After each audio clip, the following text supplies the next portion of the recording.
So from previous videos we have learned expressions, algebraic expressions and equations, and we also learned about degree of an equation. So based on degree of an equation we'll be able to differentiate between different types of equations. I've listed all the different types of equations here, so let's go one by one.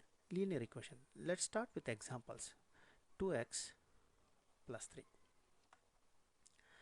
So here the degree of this equation is 1. That's the power. If you have not watch that video again just to understand how to find out the degree of an equation. So degree of this equation is 1 because the highest power of a variable in this equation is 1. So for the quadratic, you must have already guessed it, for the quadratic equation it's going to be 2. 3x plus 5 equals to 0. Just for the sake of examples, I'm actually equating all of them to 0. You can equate that with another algebraic expression and then try to find the value of x. There are different ways to find the value of x variable for all these equations. We'll discuss that in some other video. So for cubic equation, it's x to the power 3 plus 5x square plus 3x minus 2 equals to 0. By quadratic equation, it will be x to the power 4 minus 3 equals to 0. You don't have to have all the values, but main thing is for this equation the highest power is 4, degree is 4.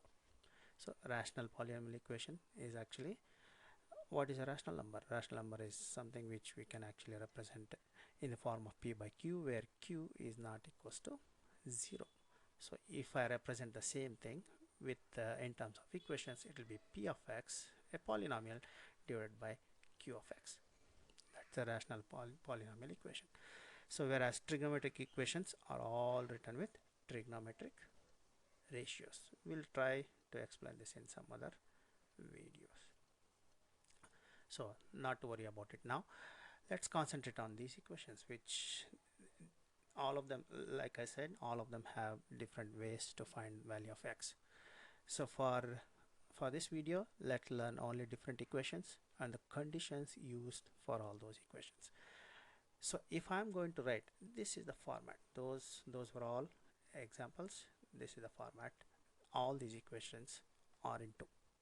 This is in the format of ax plus b equals to 0. This will be ax square plus bx plus c equals to 0. Similarly, ax cube plus equals to 0, and ax to the power 4 plus some other values equals to 0. Looking at this, if the value of a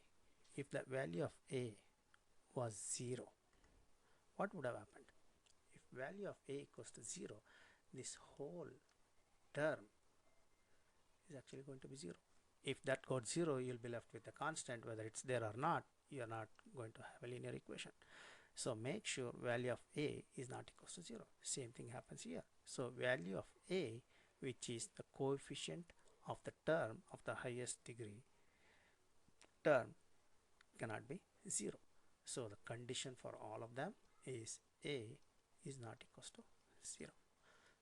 Condition is that these are the formats, these are the examples. So if you know these different types of equations, then we'll move on to how to write mainly linear equations, simple linear equations. Then we'll move on to how to solve linear equations.